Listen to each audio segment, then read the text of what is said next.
ಮೊದಲನೇದಾಗಿ ಎಲ್ಲರಿಗೂ ನಮಸ್ಕಾರ. ನನ್ನ ಹೆಸರು ರಾಜಾ ರವಿಕುಮಾರ್ ಅಂತ. ಫಸ್ಟ್ ನಾನು 31 ಡೇಸ್ ಅನ್ನೋ ಸಿನಿಮಾ ಡೈರೆಕ್ಷನ್ ಮಾಡಿದ್ದೆ. ಇದು ನನ್ನ ಬ್ಯೂಟಿ ಎರಡನೇ ಸಿನಿಮಾ. ಎಲ್ಲಕ್ಕಿಂತ ಮುಖ್ಯವಾಗಿ ಫಸ್ಟು ಇವತ್ತು ಪತ್ರಕರ್ತರ ದಿನ. ಸೊ ಇಲ್ಲಿ ಸೇರಿರುವಂಥ ಎಲ್ಲ ಪತ್ರಕರ್ತರಿಗೂ ನಾನು ತುಂಬ ಹೃದಯದ ವಂದನೆಗಳು ಹೇಳಕ್ಕೆ ಇಷ್ಟಪಡ್ತೀನಿ. ವಿಶ್ವ ಹ್ಯಾಪಿ ಪತ್ರಕರ್ತರ ದಿನ.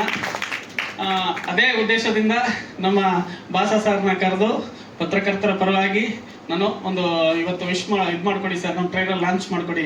ಯಾಕೆಂದ್ರೆ ಹೇಳ್ಬೇಕು ಅಂದ್ರೆ ಪತ್ರಕರ್ತರೆ ನಮಗೆ ಮೇಯ್ನು. ಇದು ನಮ್ಮ ಸಿನಿಮಾನ ಜನಕ್ಕೆ ತಲುಪಿಸೋಕೆ ಮೊದಲನೇ ನಮ್ಮ ಒಂದು ಪಿಲ್ಲರ್ ಅಂದ್ರೆ ಅವ್ರನ್ನೇ ಅಂತ ಹೇಳ್ಬೋದು. ನಾನು ಫಸ್ಟ್ 31 ಡೇಸ್ ಮಾಡ್ಬೇಕಾದ್ರೆ ಫಸ್ಟ್ ಪ್ರೆಸ್ ಮೀಟು, ಆ ಪ್ರೆಸ್ ಮೀಟಲ್ಲೂ ಒಂದು ಹೇಳಿದೆ, ನನಗೆ ಪತ್ರಕರ್ತರು ಪ್ರೆಸ್ ಮೀಟ್ ಅನ್ನೋದು ನನಗೆ ಒಂದು ತಿರುಪತಿ ದರ್ಶನ ಅಂತ. ಆ ಟೈಮಲ್ಲಿ ಹೇಳಿದಾಗ ನಿಮ್ಮಲ್ಲಿ ಒಬ್ರು ಹೇಳಿದ್ರು ತಿರುಪತಿ ಲಡ್ಡು ಬೇಗ ಸಿಗ್ಲಿ ಅಂತ. ನೋಡಿ, ಆ ತಿರುಪತಿ ಲಡ್ಡು ಇವಾಗ ಬೇಗ ಸಿಕ್ಕಿದೆ. ನಾನು 2 ಸಿನಿಮಾ ಡೈರೆಕ್ಷನ್ ಮಾಡಿದ್ದೀನಿ. ಅದಕ್ಕೆ ಹೇಳೋದು, ಎಲ್ಲರೂ ಒಳ್ಳೆ ಮನಸ್ಸಿಂದ ಆಶೀರ್ವಾದ ಮಾಡಿದಾಗ ಅದಕ್ಕೆ ಬೇಗ ಈಡೇರುತ್ತೆ ಅಂತ. ಸೊ ನಿಮ್ಮೆಲ್ಲರಿಗೂ ನಾನು ಮೊದಲನೇದಾಗಿ ತುಂಬ ಹೃದಯದ ಧನ್ಯವಾದಗಳು ಹೇಳಕ್ಕೆ ಇಷ್ಟಪಡ್ತೀನಿ. ಈಗ ಸರ್ ನಮ್ದು ಹೇಳ್ಬೇಕಂದ್ರೆ ಬ್ಯೂಟಿ. ಈ ಬ್ಯೂಟಿ ಅನ್ನೋ ಸಿನಿಮಾ ಫಸ್ಟ್ ನಾನು 31 ಡೇಸ್ ಮುಗಿದ ತಕ್ಷಣ ಮುರಳಿ ಸರ್ನ ಕಾಂಟ್ಯಾಕ್ಟ್ ಮಾಡಿದೆ. ಬ್ಯೂಟಿ ಅಂತ ಸ್ಟಾರ್ಟ್ ಒಂದು ಕಾನ್ಸೆಪ್ಟ್ ಇಟ್ಕೊಂಡಿದ್ದೀನಿ ಸರ್, ಮಾಡೋಣ ಅಂತ ಹೇಳಿದಾಗ ಸರಿ ಆಯಿತು, ಒಂದ್ಸಲ ಬನ್ನಿ ಮನೆಗೆ ಮಾತಾಡೋಣ ಅಂತ ಹೇಳಿದ್ರು. ಸೊ ಅವರು ತನುಜಾ ಮೇಡಮು ಅವ್ರ ಹತ್ರ ಹೋಗಿ ಎಲ್ಲ ಕುಂತ್ಕೊಂಡು ಎಲ್ಲ ಅವ್ರ ಮಕ್ಕಳು ಅವರು ಎಲ್ಲ ಸ್ಟೋರಿ ಕೇಳಿದ್ರು. ಸ್ಟೋರಿ ಕೇಳಿದ್ಮೇಲೆ ಒಂದು ಹೆಣ್ಣಿನ ಮೇಲೆ ಮಾಡಿರುವಂಥ ಕಾನ್ಸೆಪ್ಟ್ ಇದು. ಒಂದು ನಮ್ಮ ಟ್ಯಾಗ್ಲೈನ್ ಕೂಡ ಹೆಣ್ಣನ್ನು ಗೌರವಿಸಿ ಹೆಣ್ಣನ್ನು ರಕ್ಷಿಸಿ. ಸೊ ಇದು ತುಂಬಾ ಮನಸ್ಸಿಗೆ ಟಚ್ ಮಾಡೋವಂಥ ಸಬ್ಜೆಕ್ಟು. ಸೊ ಮಾಡೋಣ ಆಯಿತು, ಎಷ್ಟು ಬಂಡವಾಳ ಎಲ್ಲ ಕೇಳಿದ್ರು. ನಾನು ಅದು ತಕ್ಕಂತೆ ಒಂದು ಬಜೆಟ್ ಹಾಕೊಟ್ಟೆ. ಆ ಬಜೆಟ್ ಅಲ್ಲಿ ಯಾವುದೇ ಕುಂದುಕೊರತೆ ಇಲ್ದಂಗೆ ಪ್ರತಿಯೊಂದು ಟೈಮಲ್ಲೂ ಆ ಟೈಮ್ ಕರೆಕ್ಟಾಗಿ ಒದಗಿಸ್ಕೊಟ್ರು. ಅವ್ರಿಗೆ ನಾನು ಫಸ್ಟ್ ತುಂಬ ಧನ್ಯವಾದಗಳು ಹೇಳ್ತೀನಿ. ನೆಕ್ಸ್ಟು ಈಗ ಇದಕ್ಕೆ ಮ್ಯೂಸಿಕ್ ಬೇಕು ಅಂತ ಹೋದಾಗ ನಾನು ಯಾರು ಕೊಡೋಣ ಅನ್ಕೊಂಡಿದ್ದೆ. ನಾನು ಲಾಸ್ಟ್ 31 ಡೇಸು ವಿಮನೋರ್ ಸರ್ ಒಳ್ಳೆ ಸಂಗೀತ ಮಾಡಿಕೊಟ್ಟಿದ್ರು. ನಾನು ಏನಂದ್ರೆ ಬಾಂಡಿಂಗ್ ಚೆನ್ನಾಗಿದ್ದಾಗ ಅದು ಒಳ್ಳೆ ಒಂದು ಕಂಟೆಂಟ್ ಚೆನ್ನಾಗಿ ಬರುತ್ತೆ ಅನ್ನೋ ಉದ್ದೇಶ ನಂದು. ಸೊ ಹಂಗಾಗಿ ನಾನು ಮನೋಹರ್ ಸರ್ ಹತ್ರ ಹೋದೆ. ಎಲ್ಲ ಡಿಸ್ಕಸ್ ಮಾಡಿ 5 ಸಾಂಗ್ ಇತ್ತು. 5 ಸಾಂಗ್ನು ಒಂದು ಅದ್ಭುತವಾಗಿ ಮಾಡಿಕೊಟ್ರು. ಸೊ ಅವ್ರಿಗೂ ನಾನು ತುಂಬ ಧನ್ಯವಾದಗಳು ಹೇಳಕ್ಕೆ ಇಷ್ಟಪಡ್ತೀನಿ. ಇದು ಆದಮೇಲೆ ಲೊಕೇಶನ್ಸು ಇದೆಲ್ಲ ನಾವು ಎಲ್ಲಿ ಮಾಡೋಣ ಅಂತ ನಾನು ಒಂದು ಇನ್ಸ್ಟಾಗ್ರಾಮಲ್ಲಿ ಸರ್ಚ್ ಮಾಡಿದಾಗ ನನಗೆ ಅದು ಒಂದು ಫಾಲ್ಸ್ ಬ್ಯಾಕ್ ಡ್ರಾಪ್ ಅಲ್ಲಿರೋಂಥ ಒಂದು ಹಳ್ಳಿ, ಅಲ್ಲಿ ಒಂದು ಲೊಕೇಶನ್ ನೋಡಿದೆ. ತುಂಬ ಚೆನ್ನಾಗಿದೆ. ನಾನೇನಂದ್ರೆ ಒಂದು ಸಿನಿಮಾ ಅನ್ನೋದು ಒಂದು ಕಲೆ, ಅದನ್ನು ಅದ್ಭುತವಾಗಿ ಮೂಡಿಸ್ಬೇಕು ತೆರೆ ಮೇಲೆ, ಅವಾಗ ಮಾತ್ರ ಪ್ರೇಕ್ಷಕರಿಗೆ ಇಷ್ಟ ಆಗುತ್ತೆ. ಸೊ ಆ ಕಾರಣಕ್ಕೋಸ್ಕರ ನಾವು ಮೂಡುಗಲ್ಲು, ಅದು ಕೇಶವನಾಥ ಟೆಂಪಲ್ ಆಗ್ಬೋದು, ಇದ್ರ ಹತ್ರ ಫಾಲ್ಸ್ ಆಗ್ಬೋದು, ಇದು ಕೊಲ್ಲೂರಿಂದ 25 ಕಿಲೋಮೀಟರ್ ಒಳಗಡೆ ಹೋಗ್ಬೇಕು. ಸೊ ಅಲ್ಲಿಗೆ ನಾವು ಟ್ರಾವೆಲ್ ಮಾಡಿ ತುಂಬ ಕಷ್ಟಪಟ್ಟು ಅದೆಲ್ಲ ಶೂಟ್ ಮಾಡ್ಕೊಂಡು ಬಂದು, ಅದಲ್ಲದೆ ಮೇಲ್ಕೋಟೆ ಮತ್ತೆ ಕುಮಟ ಇಲ್ಲೆಲ್ಲ ಶೂಟ್ ಮಾಡಿದ್ದೀವಿ. ಬೆಂಗಳೂರು ಸುತ್ತಮುತ್ತ ಶೂಟ್ ಮಾಡಿದ್ದೀವಿ. ಒಂದು ಒಳ್ಳೆ ಕಥೆನ ಜನಕ್ಕೆ ಹೇಳಕ್ ಹೊರಟಿದ್ದೀನಿ. ಏನಂದ್ರೆ ಈಗ ಪ್ರತಿಯೊಬ್ರು ಒಂದು ಗಂಡಸಿನ ಜೀವನಕ್ಕೆ ಒಂದು ತಾಯಿ ಆಗ್ಬೋದು, ತಂಗಿ ಆಗ್ಬೋದು, ಹೆಂಡತಿ ಆಗ್ಬೋದು, ಮತ್ತೆ ಮಗಳಾಗ್ಬೋದು, ಇವೆಲ್ಲ ಸ್ಟೇಜ್ಗಳಲ್ಲೂ ಮುಖ್ಯವಾಗಿ ಬೇಕಾಗಿರುವಂತಹದ್ದು ಒಂದು ಹೆಣ್ಣು. ಆ ಹೆಣ್ಣನ್ನ ರಕ್ಷಿಸಿ ಗೌರವಿಸಬೇಕು. ಪ್ರತಿಯೊಬ್ಬರಿಗೂ ಆ ಹೆಣ್ಣು ಮುಖ್ಯವಾಗಿರೋದ್ರಿಂದ ಆ ಹೆಣ್ಣನ್ನ ಗೌರವಿಸಿ ರಕ್ಷಿಸಿದಾಗ ಆ ಸುತ್ತಮುತ್ತಲ ಸಮಾಜ ಕೂಡ ಚೆನ್ನಾಗಿರುತ್ತೆ. ಇನ್ ಕೇಸ್ ಆ ಥರ ಏನಾದರೂ ನಾವು ಮಾಡಲಿಲ್ಲ ಅಂತಂದ್ರೆ ಫುಲ್ ಏನ್ ಆಗ್ಬೋದು ಅನ್ನೋದನ್ನ ಈ ಕಥೆ ಮೂಲಕ ಹೇಳಕ್ ಹೊರಟಿದ್ದೀನಿ. ದಯವಿಟ್ಟು ಕನ್ನಡ ಸಿನಿಮಾಗಳನ್ನ ಕನ್ನಡ ಇಂಡಸ್ಟ್ರಿಲಿ, ಯಾಕೆಂದ್ರೆ ಕನ್ನಡ ಇಂಡಸ್ಟ್ರಿ ಈಗ ಹೇಳ್ಬೇಕು ಅಂತಂದ್ರೆ ಒಂದು ಉತ್ತಮ ಮಟ್ಟಕ್ಕೆ ಹೋಗ್ತಾ ಇದೆ. ಈಗ KGF ಆಗ್ಬೋದು, ಕಾಂತಾರ ಆಗ್ಬೋದು, ಸೂಪ್ರಮ್ಸ್ ಆಗ್ಬೋದು, ಇವೆಲ್ಲ ಬಂದ್ಮೇಲೆ ಒಂದು ಒಳ್ಳೆ ಸ್ಟೇಜಲ್ಲಿ ಹೋಗ್ತಾ ಇದೆ. ನಾವು ಇದನ್ನ ಇನ್ನೂ ಜಾಸ್ತಿ ಮಟ್ಟಕ್ಕೆ ಬೆಳೆಸ್ಕೊಂಡು ಹೋಗ್ಬೇಕು. ಈಗ ಹೇಳ್ಬೇಕು ಅಂದ್ರೆ ಕರ್ನಾಟಕದಲ್ಲಿ ಬೆಂಗಳೂರಲ್ಲಿ ಫಸ್ಟ್ ಡೇ ನಾವು ನೋಡ್ತು ಅಂತಂದ್ರೆ ಹಿಂದಿ, ತೆಲುಗು ಸಿನಿಮಾಗಳಿಗೆ ಜಾಸ್ತಿ ಸ್ಕ್ರೀನ್ ಸಿಗ್ತಾ ಇದೆ. ಬಟ್ ಕನ್ನಡ ಸಿನಿಮಾಗಳಿಗೆ ಕಡಿಮೆ ಕೊಡ್ತಾ ಇದ್ದಾರೆ. ಯಾಕೆ? ಕಾರಣ ಇಷ್ಟೇ, ಬೆಂಗಳೂರಲ್ಲಿ ಎಲ್ಲಾ ರಾಜ್ಯದವರು ಜಾಸ್ತಿ ಇದ್ದಾರೆ, ಅವರು ಜಾಸ್ತಿ ಹೋಗಿ ಫಸ್ಟ್ ನೋಡ್ಬಿಡ್ತಾರೆ. ಆದ್ರಿಂದ ಕನ್ನಡದವ್ರು ಜಾಸ್ತಿ ನೋಡಲ್ಲ ಅನ್ನೋ ಉದ್ದೇಶ ಇದೆ. ಇದನ್ನ ಕರ್ನಾಟಕದವರು, ಕನ್ನಡ ಜನ ತುಂಬಾ ಹೃದಯವಂತರು. ಇದನ್ನ ತಪ್ಪು ಅದು ಇಲ್ಲ, ಕನ್ನಡದಲ್ಲಿ ಕನ್ನಡ ಸಿನಿಮಾಗಳನ್ನ ಜಾಸ್ತಿ ನೋಡೋದು ಅನ್ನೋದನ್ನ ಫಸ್ಟ್ ಪ್ರೂವ್ ಮಾಡಬೇಕು. ದಯವಿಟ್ಟು ಕನ್ನಡ ಸಿನಿಮಾಗಳನ್ನ ಗೆಲ್ಲಿಸಿ. ಯಾಕೆಂದ್ರೆ ಇದರಲ್ಲಿ ಸಾವಿರಾರು ಜನ ನಂಬ್ಕೊಂಡಿದ್ದಾರೆ. ಆ ಕನ್ನಡ ಇಂಡಸ್ಟ್ರಿನ ಉಳಿಸಿ ಅನ್ನೋದೇ ನಮ್ಮ ಉದ್ದೇಶ. ನಾವೇ ಡಿಸ್ಟ್ರಿಬ್ಯೂಟ್ ಮಾಡಿದ್ದು 31 ಡೇಸ್ ರವಿ ಅವ್ರದ್ದು. ಸೊ ಬ್ಯೂಟಿ ಸಿನಿಮಾ ನೋಡಿದಾಗ ತುಂಬ ಥ್ರಿಲ್ಲಿಂಗ್ ಎಲಿಮೆಂಟ್ಸ್ ಇದೆ ಅಂತ ಅನ್ನಿಸ್ತು ನನಗೆ. ಎಸ್ಪೆಷಲಿ ಹೀರೋಯಿನ್ ಅವ್ರ ಪರ್ಫಾರ್ಮೆನ್ಸು ಅವರೇ ಹೀರೋಯಿನ್ ಆಗಿ ಮಾಡಿದ್ದಾರೆ ಈ ಸಿನಿಮಾ ಪೂರ. ಅಫ್ಕೋರ್ಸ್ ಹೀರೋ ಅವರಿದ್ರು ಕೊನೆಗೆ ಅವ್ರು ಡಾಮಿನೇಟ್ ಮಾಡ್ತಾರೆ, ಯಾಕಂದ್ರೆ ಪಾತ್ರ ಹಂಗಿದೆ ಅದು. ಅದರ ಆಚೆಗೆ ಮತ್ತೆ ಟೆಕ್ನಿಕಲಿ ತುಂಬ ಸೌಂಡ್ ಆಗಿರೋ ಸಿನಿಮಾ ಇದು. ನೀವು ನೋಡಿರ್ಬೋದು, ಸೀನ್ರಿಗಳೆಲ್ಲ ತುಂಬ ಚೆನ್ನಾಗಿದೆ, ಸೀನ್ಸ್ ಮತ್ತೆ ಲೊಕೇಶನ್ಸ್ ಎಲ್ಲ ತುಂಬ ಚೆನ್ನಾಗಿ ಕಟ್ಕೊಟ್ಟಿದ್ದಾರೆ ಕ್ಯಾಮ್ರಾಮನ್. ಸೊ ಅವ್ರವ್ರು ತುಂಬ ಚೆನ್ನಾಗಿದೆ. ಮತ್ತು ವಿ ಮನೋಹರ್ ಸರ್ದು ವರ್ಕ್ ಯಾರು ನಾವು ಮಾತಾಡೋಕ್ಕೆ ಆಗಲ್ಲ. ಸೊ ಒಂದು ಒಳ್ಳೆ ಸಿನಿಮಾ. ಮತ್ತು ಆದಷ್ಟು ಮಾತಾಡಿಕೊಂಡು ಒಂದೊಳ್ಳೆ ನಂಬರಲ್ಲಿ ನಾವು ಸ್ಕ್ರೀನ್ಸ್ನ ತಗೋಬೇಕು ಅಂತ ಅಂತಿದ್ದೀವಿ. ನೋಡಬೇಕು ಏನಾಗುತ್ತೆ ಅಂತ. ಇಷ್ಟೆಲ್ಲ ನಾವು ಅಪ್ಡೇಟ್ ಕೊಡ್ತೀವಿ ನಾನು ನಿಮಗೆ. ಒಂದು 30ರಿಂದ 35 ಸ್ಕ್ರೀನ್ ಸಿಗ್ಬೋದು. ಇದು ನಮಗೆ ಸಿಂಗಲ್ ಸ್ಕ್ರೀನು ಮತ್ತು ಮಲ್ಟಿಪ್ಲೆಕ್ಸು ಹಾಕ್ಬಿಟ್ಟು ನೋಡಿ ಚೆನ್ನಾಗಾದರೆ ಆಮೇಲೆ ಅದನ್ನು ನಾವು ನೆಕ್ಸ್ಟ್ ವೀಕಲ್ಲಿ ಎಕ್ಸ್ಪ್ಯಾಂಡ್ ಮಾಡೋಣ ಅಂತ. ಒಂದೇ ಸತಿಗೆ ಹೆವಿ ಮಾಡ್ಕೊಳೋದು ಬೇಡ ಅಂತ.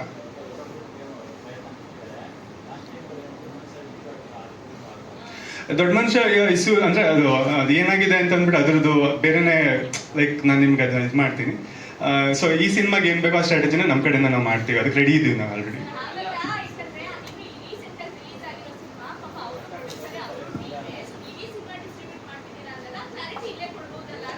ಇಲ್ಲ ಅಂದ್ರೂ ಏನಾಗುತ್ತೆ ಗೊತ್ತಾ, ಈ ಸ್ಟೇಜಲ್ಲಿ ಅದನ್ನ ಮಾತಾಡೋದು ಬೇಡ ಅನ್ಕೊಂತೀನಿ. ಯಾಕಂದ್ರೆ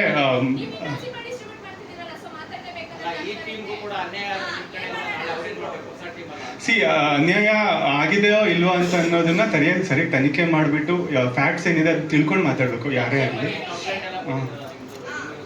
ಈಗ ಅದ್ರ ಬಗ್ಗೆ ಮಾತಾಡೋದು ಬೇಡ ಅಂತ ನಾನು ಅನ್ಕೊಂತೀನಿ.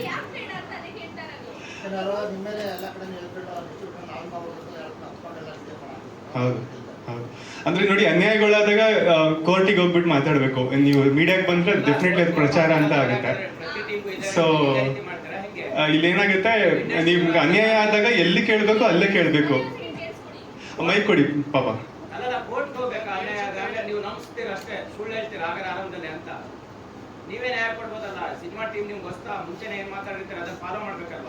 ಅದನ್ನ ನೀವು ಫ್ಯಾಕ್ಟ್ ಚೆಕ್ ಮಾಡಿದ್ದೀರಾ?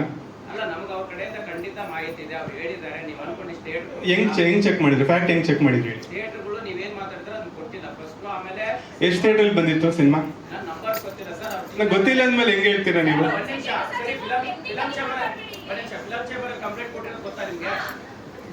ಕಂಪ್ಲೇಂಟ್ ಅನ್ನೋದಕ್ಕಿಂತ ಹೆಚ್ಚಾಗಿ ಕರ್ಸಿ ಮಾತಾಡಿದ್ರು, ಕರ್ಸ್ಬಿಟ್ಟು ಮಾತಾಡಿದ್ರು. ಹೌದು ಗೊತ್ತು. ಕಂಪ್ಲೇಂಟ್ ಅಲ್ಲ ಅದು, ಕರ್ಸಿ ನನ್ನನ್ನು ಕರ್ಸಿ ಮಾತಾಡಿದ್ರು. ಅದನ್ನ ನಾನೇ ಡಿಸ್ಟ್ರಿಬ್ಯೂಟರ್ ಅಲ್ವಾ? ಹೋಗಿ ನಿಮ್ಗೆ ಏನ್ ಹೇಳ್ಬೇಕು ಹೇಳಿ ನನಗೆ. ಸರ್ ದಯವಿಟ್ಟು ಕ್ಷಮೆ ಇರಲಿ, ಸಮಯದ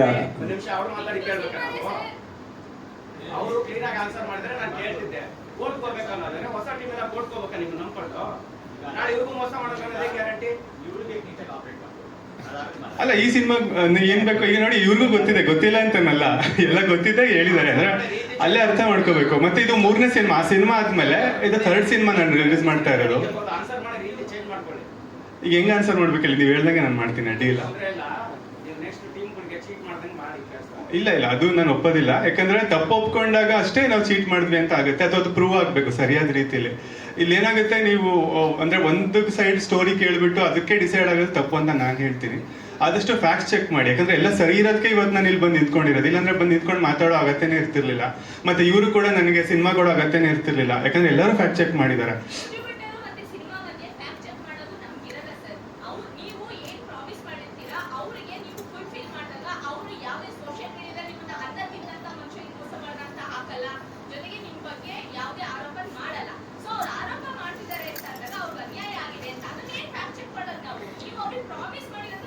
ಲೈಕ್ ನಾನು ನಿಮಗೆ ಫ್ಯಾಕ್ಟ್ ಚೆಕ್ ಏನಕ್ಕೆ ಮಾಡಕ್ಕೆ ಹೇಳಿದೆ ಅಂತಂದ್ರೆ, ಈಗ ನಮ್ಮ ಕಡೆಯಿಂದ ಏನು ತಪ್ಪಾಗಿಲ್ಲ, ಅದು ನಿಮ್ಗೆ ಅರ್ಥ ಆಗುತ್ತೆ ಅನ್ನೋ ಒಂದು ಕಾರಣಕ್ಕಷ್ಟೇ. ಯಾಕಂದ್ರೆ ಐ ಬಿಲೀವ್ ದಟ್ ನಮ್ಮ ಒಂದು ಇಂಡಿಯಾದಲ್ಲಿ ಡೆಮೋಕ್ರಸಿನ ನಂಬ್ಕೊಂಡು ನಾವು ಬದುಕ್ತಿದೀವಿ ಅಂತ ಅಂದಮೇಲೆ ಈ ಮೀಡಿಯಾ ಕೂಡ ಒಂದು ಸ್ತಂಭನೇ ಅದಕ್ಕೆ. ಸೊ ಅದು ನ್ಯಾಯಯುತವಾಗಿ ಅದನ್ನ ಪ್ರೊಜೆಕ್ಟ್ ಮಾಡುತ್ತೆ ಅನ್ನೋ ನಂಬಿಕೆಯಲ್ಲಿ ನಾವಿರೋದು. ಸೊ ಹಾಗಾಗಿ ಫ್ಯಾಕ್ಟ್ ಚೆಕ್ ಮಾಡಿದ್ರೆ ಖಂಡಿತ ನಿಮ್ಗೆ ಕ್ಲಿಯರ್ ಆಗ್ಬಿಡುತ್ತೆ ಅಂತ ಹೇಳಿದೆ. ಯಾವುದೇ ಆಗಲಿ, ಯಾವುದೇ ಸುದ್ದಿ ಆಗಲಿ, ನಾವೊಂದು ತುಂಬಾ ರೆಸ್ಪಾನ್ಸಿಬಲ್ ಮೀಡಿಯಾ ಆಗಿ ನಾವು ಫ್ಯಾಕ್ಟ್ ಚೆಕ್ ಮಾಡಿನೇ ಮಾಡ್ತಾರೆ ಅನ್ನೋದು ನನ್ನ ಇದು ಅಷ್ಟೇ.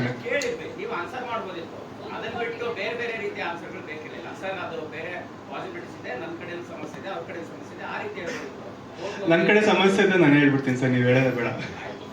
ನಮ್ಮ ಕಡೆ ನನ್ನ ಪ್ರೀತಿಯ ಮಾಧ್ಯಮ ಮಿತ್ರರಿಗೆಲ್ಲ ನನ್ನ ಕೃತಜ್ಞತೆಗಳು.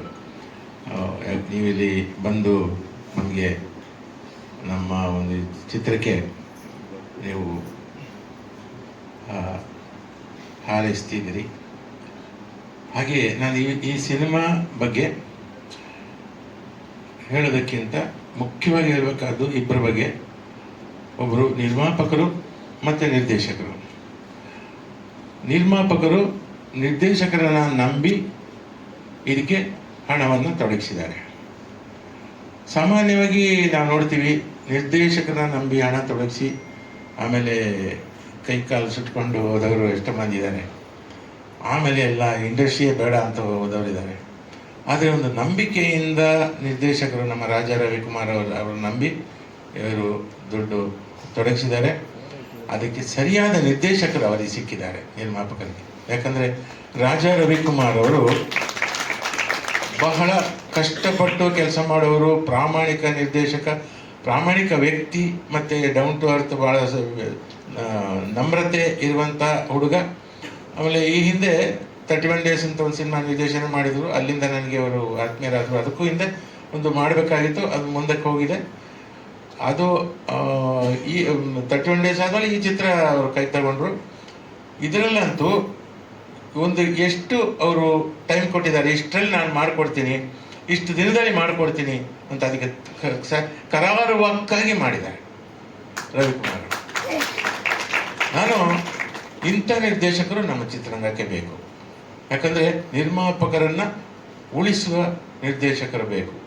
ಹಾಗಾಗಿ ನಾನು ಒಂದು ಕಡೆ ರಾಜಾ ರವಿಕುಮಾರ್ ಅವರಿಗೂ ಶುಭ ಹಾರೈಸ್ತೀನಿ. ಜೊತೆಗೆ ಅವರಿಗೆ ಸಂಪೂರ್ಣ ಸ್ವಾತಂತ್ರ್ಯ ಕೊಟ್ಟು ಅವರಿಗೆ ಪ್ರೋತ್ಸಾಹಿಸಿದ, ಬೆಂಬಲವಾಗಿ ನಿಂತ ನಿರ್ಮಾಪಕರು ತನುಜಾ ಮೇಡಮ್ ಅವರಿಗೂ ಮತ್ತು ಮುರಳೀಕೃಷ್ಣ ಅವರಿಗೂ ನಾನು ಶುಭ ಕೋರ್ತೀನಿ. ಈ ಚಿತ್ರದ ಮೂಲಕ ನಿಮಗೆ ಎಲ್ಲ ರೀತಿಯ ನೀವು ಹಾಕಿದ ಬಂಡವಾಳಕ್ಕಿಂತ ಜಾಸ್ತಿ ಇಮ್ಮಡಿಯಾಗಿ ಬರಲಿ ಅಂತ ಹಾರೈಸ್ತೀನಿ. ಅಷ್ಟೇ, ಧನ್ಯವಾದ. ಮಾಧ್ಯಮ ಮಿತ್ರದವರಿಗೂ ತುಂಬ ಹೃದಯದ ಧನ್ಯವಾದಗಳು. ಹಾಗೆ ಸಿನಿಮಾ ಅನ್ನೋದು ನನಗೂ ಕನಸು. ಇಲ್ಲಿ ತನಕ ಬಂದಿದ್ದೇನೆಂದರೆ ಇದಕ್ಕೆ ಒಂದು ಪ್ರೊಡ್ಯೂಸರ್ ಸರ್ಗೆ ತುಂಬ ಧನ್ಯವಾದಗಳನ್ನು ಹೇಳಲಿಕ್ಕೆ ಇಷ್ಟಪಡ್ತೇನೆ. ಅಷ್ಟು ಮಾತ್ರ ಅಲ್ಲ, ಈ ಕತೆ ನನ್ನನ್ನು ಚೂಸ್ ಮಾಡಿದೆ ಅಂತ ಹೇಳಲಿಕ್ಕೆ ಇಷ್ಟಪಡ್ತೇನೆ. ಇಂಥ ಒಂದು ಅದ್ಭುತವಾದ ಕಥೆಯನ್ನು ಬರೆದಂತಹ ರವಿ ಸರ್, ನಮ್ಮ ಡೈರೆಕ್ಟರ್, ನಿಮಗೂ ತುಂಬ ಹೃದಯದ ಧನ್ಯವಾದಗಳು ಅಂತ ಹೇಳಲಿಕ್ಕೆ ತುಂಬ ಇಷ್ಟಪಡ್ತೇನೆ. ಅಷ್ಟು ಮಾತ್ರ ಅಲ್ಲ, ನಾನೊಂದು ಫಸ್ಟ್ ಟ್ರೈ ಇದು ಕನ್ನಡ ಮೂವಿ, ಅದಕ್ಕೊಂದು ಅತ್ಯುತ್ತಮವಾದ ಮ್ಯೂಸಿಕ್ ಕೊಟ್ಟಿದ್ದಾರೆ. ಯಾಕಂದರೆ ಮ್ಯೂಸಿಕ್ ಅನ್ನೋದು ಸಿನಿಮಾದ ಆತ್ಮ ಇದ್ದಂಗೆ. ತುಂಬ ಜನಕ್ಕೆ ರೀಚ್ ಆಗುವಂಥದ್ದು, ಫಸ್ಟ್ ರೀಚ್ ಆಗುವಂಥದ್ದು ಸಾಂಗ್ಸ್. ಸೊ ಅದ್ಭುತವಾದ ಸಾಂಗ್ಸನ್ನು ವಿ ಮನೋಹರ್ ಸರ್ ಕೊಟ್ಟಿದ್ದೀರಾ. ನನಗೆ ಅಂತೂ ಇದು ಏನೊಂದು ತುಂಬ ಒಳ್ಳೆಯ ಅವಕಾಶ ಅಂತ ಹೇಳಲಿಕ್ಕೆ ಇಷ್ಟಪಡ್ತೇನೆ. Thank you so much sir. ಹಾಗೆ ಎಲ್ಲರಿಗೂ ರಿಕ್ವೆಸ್ಟ್ ಮಾಡ್ತಿದ್ದೇನೆ, ಮುಂದೆ ಬರುವ ಜುಲೈ 10ಗೆ ನಮ್ಮ ಮೂವಿ ರಿಲೀಸ್ ಆಗ್ತಾ ಇದೆ. ಎಲ್ಲರೂ ಥಿಯೇಟರ್ಗೆ ಬಂದು ನಮ್ಮ ಮೂವಿನ ನೋಡಿ ನಮ್ಮನ್ನು ಆಶೀರ್ವಾದ ಮಾಡಬೇಕು ಅಂತ ಕೇಳ್ಕೊತೀನಿ. ಧನ್ಯವಾದಗಳು ಸರ್. ಇದು ನಂದು 2ನೇ ಸಿನಿಮಾ ಸರ್. ಇದಕ್ಕಿಂತ ಮುಂಚೆ ತುಳುವಲ್ಲಿ ಒಂದು ಮೂವಿ ಮಾಡಿದ್ದೆ, ಮಿಸ್ಟರ್ ಮಧುಮಯ್ಯ ಅಂತ ಒಂದು ತುಳು ಸಿನಿಮಾದಲ್ಲಿ ನಾಯಕ ನಟರಾಗಿ ಅಭಿನಯಿಸಿದರು. ಇಲ್ಲ, ನಾನು basically Yakshagana artist. So Bharatanatyam ಅನ್ನೋದು ಸ್ವಲ್ಪ ಸಿಮಿಲಾರಿಟಿ ಇರೋದರಿಂದ ನನಗೆ ಸ್ವಲ್ಪ ಈಸಿ ಆಯಿತು ಕಲೀಲಿಕ್ಕೆ. ಇದನ್ನು ನಾನು ಭರತನಾಟ್ಯ ಫಸ್ಟಿಂದ ಏನು ಕಲ್ತು ಬಂದಿಲ್ಲ. ಈ ಮೂವಿಗೋಸ್ಕರ ನಾನು ಭರತನಾಟ್ಯ ಕಲ್ತಿದ್ದೇನೆ. I miss to mention, Mahesh sir ನನಗೆ ತುಂಬ ಸಪೋರ್ಟ್ ಮಾಡಿದ್ದಾರೆ. ಭರತನಾಟ್ಯ ಮಾತ್ರ ಅಂತಲ್ಲ, ಇವನ್ 2ನೇ ಸಾಂಗು ಕೂಡ ನನಗೆ ಡೈಲಿ ಈವ್ನಿಂಗ್ ಟ್ರೈನಿಂಗ್ ಕೊಡ್ತಿದ್ರು ಅವರು. ಸೊ ಅದರಿಂದಾಗಿ ತುಂಬ ಚೆನ್ನಾಗಿ ಮೂಡ್ ಬಂದಿದೆ ಅಂತ ಹೇಳಲಿಕ್ಕೆ ಇಷ್ಟ. ಎಸ್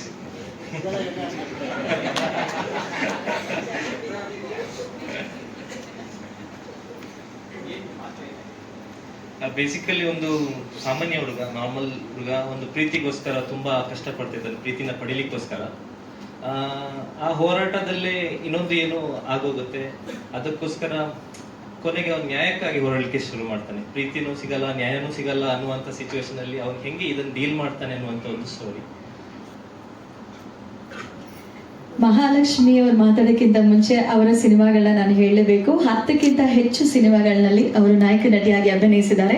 ಟ್ಯಾಕ್ಸ್ ಆಫ್ ರಾಮ್ಗಢ್, ಮಾವುತ, ಸ್ವಪ್ನ ಮಂಟಪ, ಮಾರಿಗೆ ದಾರಿ, ಜಿಯಾ, ಹೀಗೆ 10ಕ್ಕೂ ಹಲವು ಸಿನಿಮಾಗಳು. ಅದರಲ್ಲಿ ಮೊದಲನೇ ಸಾಲಿನಲ್ಲಿ ನಮ್ಮ ಬ್ಯೂಟಿ ಸಿನಿಮಾ ಈಗ ರೆಡಿ ಆಗಿದೆ. ಆ ಚಿತ್ರದ ನಾಯಕ ನಟಿ. ಹಾಗೂ ತೆಲುಗು, ತಮಿಳಲ್ಲಿ ಕೂಡ ಅವರಿಗೆ ಬಹು ಬೇಡಿಕೆ ಬರ್ತಾ ಇದೆ. ಒಳ್ಳೇದಾಗ್ಲಿ ನಮ್ಮ ಸಿನಿಮಾ ಕಡೆಯಿಂದ. ಬಟ್ ಈಗ ನಮ್ಮ ಸಿನಿಮಾ ಬಗ್ಗೆ ದಯವಿಟ್ಟು ಮಾತಾಡಿ. Thank you so much. ಎಲ್ರಿಗೂ ನಮಸ್ಕಾರ. ನಮ್ಮ ಬ್ಯೂಟಿ ಸಿನಿಮಾದ ಟ್ರೈಲರ್ ಲಾಂಚ್ಗೋಸ್ಕರ ಬಂದಿರುವಂತಹ ಎಲ್ಲ ಬ್ಯೂಟಿಫುಲ್ ಮನ್ಸುಗಳಿಗೆ ನಾನು ಸ್ವಾಗತವನ್ನು ಕೋರ್ತೀನಿ. ಸೊ ಎಸ್, ನಮ್ಮ ಏನೋ ಟೈಟಲ್ ಬ್ಯೂಟಿ ಅಂತಂದರೆ ನಾನು ಯಾವಾಗಲೂ ಅಂದ್ಕೊಂಡಿರೋದು ಏನು ಅಂತಂದರೆ, ನಾಟ್ ಓನ್ಲಿ ಔಟರ್ ಪಾರ್ಟ್ ಏನು ನೀವು ಜನರಿಗೆ ನಾರ್ಮಲ್ ಆಗಿ ಕಾಣ್ತೀರಾ ಅದಷ್ಟೇ ಬ್ಯೂಟಿ ಆಗಲ್ಲ. ನಿಮ್ಮ ಮನಸ್ಸು ಹೇಗಿರುತ್ತೆ, ನಿಮ್ಮ ಪರ್ಸನಾಲಿಟಿ, ನಿಮ್ಮ ವ್ಯಾಲ್ಯೂ ಸಿಸ್ಟಮ್ ಹೇಗಿರುತ್ತೆ, ಅದನ್ನು ನಾನು ಬ್ಯೂಟಿ ಅಂತ ಕನ್ಸಿಡರ್ ಮಾಡ್ತೀನಿ. ಅದಕ್ಕೆ ಬ್ಯೂಟಿಫುಲ್ ಮನಸ್ಸುಗಳು ಅಂತ ನಾನು ಮೆನ್ಷನ್ ಮಾಡಿದ್ದು. ಸೊ ಎಲ್ರಿಗೂ ಥ್ಯಾಂಕ್ ಯು ಸೋ ಮಚ್ ಬಂದಿರೋದಕ್ಕೆ. ಎಸ್, ನನ್ನ ಹೆಸರು ಮಹಾಲಕ್ಷ್ಮಿ. ಹಾಗೆ ನನ್ನ ಸಿನಿಮಾ ಕಡೆಗೆ ಆ ಪ್ರಯತ್ನದಲ್ಲಿ ನಾನು ಮಾಡಿರುವಂಥ ಸಿನಿಮಾಗಳ ಬಗ್ಗೆ ಎಲ್ಲ ಥ್ಯಾಂಕ್ ಯು ಇಂಟ್ರಡ್ಯೂಸ್ ಮಾಡಿರೋದಕ್ಕೆ. ಎಸ್, ಇದರಲ್ಲಿ ಒಂದು ಸಾಮಾನ್ಯ ಹೆಣ್ಣು ಮಗಳು, ಅವಳು ಕಾಣ್ತಿರುವಂಥ ಕನಸನ್ನು ನನಸು ಮಾಡ್ಕೊಳ್ಳೋಕ್ಕೋಸ್ಕರ ಏನೇನೆಲ್ಲ ಪ್ರಯತ್ನ ಮಾಡ್ತಿರ್ತಾಳೆ ಅವಳು. ಮತ್ತು ಅವಳ ಸುತ್ತಮುತ್ತ ಇರುವಂಥ ಜನ, ಫ್ಯಾಮಿಲಿ ಎಲ್ಲರೂ ಅವಳಿಗೆ ಹೇಗೆ ಸಪೋರ್ಟಿವ್ ಆಗಿರ್ತಾರ, ಇಲ್ಲ ಕಾಲು ಎಳಿಯೋಕ್ಕೆ ನೋಡ್ತಿರ್ತಾರ, ಅದೆಲ್ಲವೂ ದಾಟಿ ಅವಳ ಕನಸನ್ನು ನನಸು ಮಾಡ್ಕೋತಾಳ ಅನ್ನೋದು ಸಬ್ಜೆಕ್ಟ್ ಇದು. ಸೊ ನೀವಾಗಲೇ ಟ್ರೈಲರಲ್ಲಿ ನೋಡ್ದಂಗೆ ಇದರಲ್ಲಿ ಎಲ್ಲ ಜಾನರ್ಸು ಆಲ್ಮೋಸ್ಟ್ ಟಚ್ ಮಾಡಿದ್ದಾರೆ ನಮ್ಮ ಡೈರೆಕ್ಟರು. ಸೊ ಹಾರರ್ ಆಗಿರ್ಬೋದು, ರೊಮ್ಯಾಂಟಿಕ್ ಆಗಿರ್ಬೋದು, ಫ್ಯಾಮಿಲಿ ಓರಿಯೆಂಟೆಡ್ ಆಗಿರ್ಬೋದು, ಎಮೋಷನ್ಸ್ ಆಗಿರ್ಬೋದು. ಸೊ ಎಲ್ಲವೂ ಇರುವಂತಹ ಒಂದು ಫ್ಯಾಮಿಲಿ ಸಬ್ಜೆಕ್ಟ್, ಎಲ್ಲರೂ ಕೂತು ಆರಾಮಾಗಿ ನೋಡುವಂತಹ ಸಿನಿಮಾ ಇದು. ಸೊ ನೀವೆಲ್ಲರೂ ನಮ್ಮ ಜನರಿಗೆ ತಲುಪಿಸ್ಬೇಕು ಅಂತ ನಾನು ಕೇಳ್ಕೊಳ್ತೀನಿ. ಜುಲೈ 10ನೇ ತಾರೀಕು ನಮ್ಮ ಸಿನಿಮಾ ರಿಲೀಸ್ ಆಗ್ತಿದೆ. ಚಿತ್ರಮಂದಿರಗಳಿಗೆ ಎಲ್ಲರೂ ಬನ್ನಿ, ಫ್ಯಾಮಿಲಿ ಸಮೇತ ಬನ್ನಿ, ಫ್ರೆಂಡ್ಸ್ ಜೊತೆ ಬನ್ನಿ, ನಮ್ಮ ಸಿನಿಮಾನ ನೋಡಿ ಏನೇ ಫೀಡ್ಬ್ಯಾಕ್ ಇದ್ರೂ ನಮ್ಗೆ ಹೇಳಿ ಅಂತ ನಾನು ಕೇಳ್ಕೊತೀನಿ. Thank you. ಎಲ್ಲರಿಗೂ ನಮಸ್ಕಾರ. ಇದು ನಮ್ಮ ಮೊದಲನೇ ಸಿನಿಮಾ, ಹಾಗಾಗಿ ಏನು ಮಾತಾಡಬೇಕು ಅನ್ನೋದು ಗೊತ್ತೇ ಇರೋದಿಲ್ಲ. ಏನಾದರೂ ತಪ್ಪು ಮಾತಾಡಿದ್ರೆ ದಯವಿಟ್ಟು ಕ್ಷಮೆ ಇರಲಿ. ಹಾಗೆ ಬ್ಯೂಟಿ ಸಿನಿಮಾ ಹೇಗೆ ಬಂತು ಅಂತ ಹೇಳಲಿಕ್ಕೆ ಇಚ್ಛೆ ಪಡ್ತೀನಿ. ಫಿಲಮ್ ಇಂಡಸ್ಟ್ರಿಗೆ ಆ್ಯಕ್ಚುಲಿ ನಮಗಿದು ಹೊಸದು, ನಮ್ಮದೇ ಒಂದು ಬೇರೆ ಬಿಸ್ನೆಸ್ಸೇ ಇದೆ. ಹಾಗಾಗಿ ನಮ್ಮ ರಾಜಾ ರವಿಕುಮಾರ್ ಅವರು ಸುಮಾರು ವರ್ಷಗಳಿಂದ ಪರಿಚಯ, ಸುಮಾರು ಒಂದು 5ರಿಂದ 6 ವರ್ಷದಿಂದ ಒಂದು ಸಿನಿಮಾ ಮಾಡೋಣ ಅಂತ ಬರ್ತಾಯಿದ್ರು. ನಾನು ಬೇಡ ಅಂತ ಇದ್ದೆ. ಬಟ್ ಹೋದ ವರ್ಷ ಅವ್ರು ಯಾವಾಗ ಫೋನ್ ಮಾಡಿದ್ರು ನಾವು ಒಂದು ದೇವಸ್ಥಾನದಲ್ಲಿ ಪೂಜೆಯಲ್ಲಿ ಇರ್ತಾ ಇದ್ವಿ. ಹಾಗಾಗಿ ಏನಪ್ಪ ಇವರು ಯಾವಾಗ ಮಾಡೋದು, ನಾವು ದೇವಸ್ಥಾನದಲ್ಲಿ ಇರ್ತೀವಲ್ಲ, ಹೇಗೆ ಗೊತ್ತಾಗುತ್ತೆ ಅಂತ ಗೊತ್ತಿಲ್ಲ. ಫಸ್ಟ್ ಸತಿ ಇಲ್ಲ ನೋಡೋಣ ಅಂದೆ, 2ನೇ ಸತಿನೂ ಹಾಗೆ ಅಂದೆ, 3ನೇ ಸತಿ ಮನಸ್ಸು ಬರಲಿಲ್ಲ. ನಾವು ಮೋಸ್ಟ್ಲಿ ಕಟೀಲು ದೇವಸ್ಥಾನದಲ್ಲಿ ಇದ್ದೀವಿ ಅನಿಸುತ್ತೆ. ಆಗ ಪೂಜೆಯಲ್ಲಿ ಇದ್ವಿ, ಅವ್ರು ಒಂದು ಫೋನ್ ಬಂತು, ಸರ್ ಇನ್ನೊಂದು ಸತಿ ಯೋಚನೆ ಮಾಡಿ, ಒಂದು ಒಳ್ಳೆ ಕಥೆ ಇದೆ ಮಾಡೋಣ ಅಂದರು. ಹಾಗಾಗಿ ಅಲ್ಲೇ ದೇವಸ್ಥಾನದಲ್ಲೇ ಇದ್ದೆ, ಪೂಜೆಯಲ್ಲಿ ಇದ್ದೀವಿ, ಖಂಡಿತ ಮಾಡೋಣ, ಪೂಜೆಯಿಂದ ಬಂದ ಮೇಲೆ ನಾನು ಮಾತಾಡ್ತೀನಿ ಅಂದೆ. ಹಾಗಾಗಿ ಅದರ ಒಂದು ಜರ್ನಿ ಹಾಗೆ ಸ್ಟಾರ್ಟ್ ಆಯಿತು. ಜೊತೆಗೆ ಅವ್ರಿಗೊಂದು ನನಗೆ ಮಾತು ಕೊಟ್ಟಿದ್ರು, ಒಂದು ಲಿಮಿಟೆಡ್ ಪೀರಿಯಡಲ್ಲಿ, ಲಿಮಿಟೆಡ್ ಬಡ್ಜೆಟಲ್ಲಿ ಮಾಡಿಕೊಡ್ತೀನಿ ಅಂತ ಹೇಳಿದರು. ಅದನ್ನು ಚಾಚು ತಪ್ಪದಿರ ಕರೆಕ್ಟಾಗಿ ಆನ್ ಟೈಮಲ್ಲಿ ಅವ್ರು ಹೇಳಿರುವಂಥ ಒಂದು ಬಡ್ಜೆಟಲ್ಲೇ ಮಾಡಿಕೊಟ್ಟಿದ್ದಾರೆ. ಅವ್ರಿಗೆ ನಾನು ಈ ಸಮಯದಲ್ಲಿ ಎಲ್ಲರ ಪರವಾಗಿ ತುಂಬ ಧನ್ಯವಾದ ತಿಳಿಸ್ತೀನಿ ಸರ್. ಜೊತೆಗೆ ಮೂವಿ ನಾನು ನೋಡೋದು ತುಂಬ ಕಡಿಮೆ. ಈಗ ಈ ಒಂದು ಜರ್ನಿಯಿಂದ ಶೂಟಿಂಗ್ ಸ್ಟಾರ್ಟ್ ಆದಾಗಿಂದ ಮನೇಲಿ ಬರೀ ಟಿ ವಿಯಲ್ಲಿ ಫಿಲಮ್ಸೇ ಓಡ್ತಾರೆ. ಮೊದಲು ನ್ಯೂಸ್ ಚಾನಲ್ ಓಡ್ತಾ ಇತ್ತು, ಈಗ ಫಿಲಮ್ಸ್ ಓಡ್ತಾ ಇದೆ. ಇದು ಈಗ ಬಂದರೆ ಹೇಗಿರುತ್ತೆ, ಇದು ಹೇಗೆ ಬಂದರೆ ಹೇಗಿರುತ್ತೆ ಅನ್ನೋದನ್ನ ನನಗೆ ನಾನೇ ಪ್ರಶ್ನೆ ಮಾಡ್ಕೊತಾ ಇದ್ದೀನಿ. ಹಾಗಾಗಿ ನಾವು ಅಂದ್ಕೊಂಡಿರೋದಕ್ಕಿಂತ ತುಂಬ ಚೆನ್ನಾಗಿ ಬಂದಿದೆ. ಎಲ್ಲ ಕಲಾವಿದರುಗಳು ಕೂಡ ತುಂಬ ಚೆನ್ನಾಗಿ ಆ್ಯಕ್ಟ್ ಮಾಡಿದ್ದಾರೆ. ಹಾಗೆ ಒಳ್ಳೊಳ್ಳೆ ಕಡೆ ಶೂಟ್ ಮಾಡಿದ್ದಾರೆ. ಎಲ್ಲ ಕಡೆನೂ ಅದ್ಭುತವಾಗಿ ಮೂಡಿ ಬಂದಿದೆ ಅಂತ ಹೇಳಲಿಕ್ಕೆ ಇಚ್ಛೆ ಪಡ್ತೀನಿ. Thank you sir. ನಮ್ಮದು ಮ್ಯಾನುಫ್ಯಾಕ್ಚರಿಂಗ್ ಯೂನಿಟ್ ಇದೆ ಸರ್, ಜ್ಯುವೆಲ್ರಿ ಮ್ಯಾನುಫ್ಯಾಕ್ಚರಿಂಗ್ ಯೂನಿಟ್ ಇದೆ. Yes sir. ಸರ್ ಸಿನಿಮಾ ಪೂರ್ತಿ ನೋಡಿದ್ದೀನಿ, ಖಂಡಿತ ಹೇಳ್ತೀನಿ, ಈ ಸಿನಿಮಾ ಒಂದು ಚಿತ್ರರಂಗದಲ್ಲಿ ಸೌಂಡ್ ಮಾಡುತ್ತೆ ಅಂದ್ಬಿಟ್ಟು ಒಂದು ನಂಬಿಕೆ ನನಗಿದೆ ಸರ್. ಖಂಡಿತ ಹಾಗೆ ಆಗುತ್ತೆ. ತಾವು ಕೂಡ ಮುಂದಿನ ದಿನದಲ್ಲಿ ಹೇಳ್ತೀರಿ ಸರ್.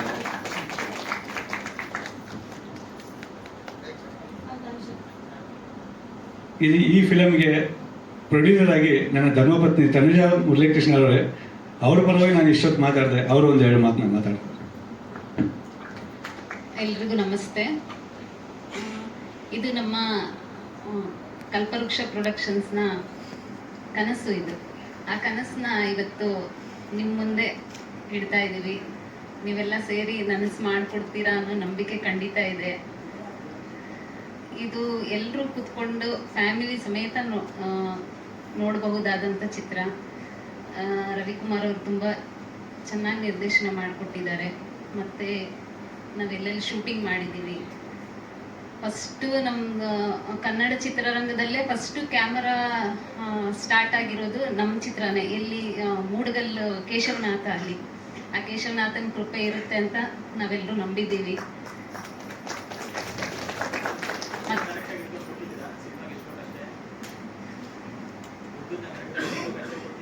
ಖಂಡಿತ ಕೊಟ್ಟಿದ್ದೀವಿ, ಜಾಸ್ತಿ ಎಲ್ಲ ಕೊಟ್ಟಿಲ್ಲ. ಅವರು ನಾವು ಏನು ಅಂದ್ಕೊಂಡಿದ್ದೀವೋ ಆ ಬಡ್ಜೆಟಲ್ಲೇ ಮಾಡಿಕೊಟ್ಟಿದ್ದಾರೆ ಸರ್. ಮತ್ತು ಕುಮಟ, ಕೊಲ್ಲೂರು, ಮೇಲುಕೋಟೆಯಲ್ಲಿ ಚಿತ್ರೀಕರಣ ಎಲ್ಲ ತುಂಬ ಚೆನ್ನಾಗಿ ಬಂದಿದೆ. ಈ ಕನಸನ್ನ ನಿಮ್ಮ ಮುಂದೆ ಇಡ್ತಾ ಇದ್ದೀವಿ. ನನಸು ಮಾಡಿಕೊಡ್ತೀರಾ ಅನ್ನೋ ಭರವಸೆಯಿಂದ. Thank you.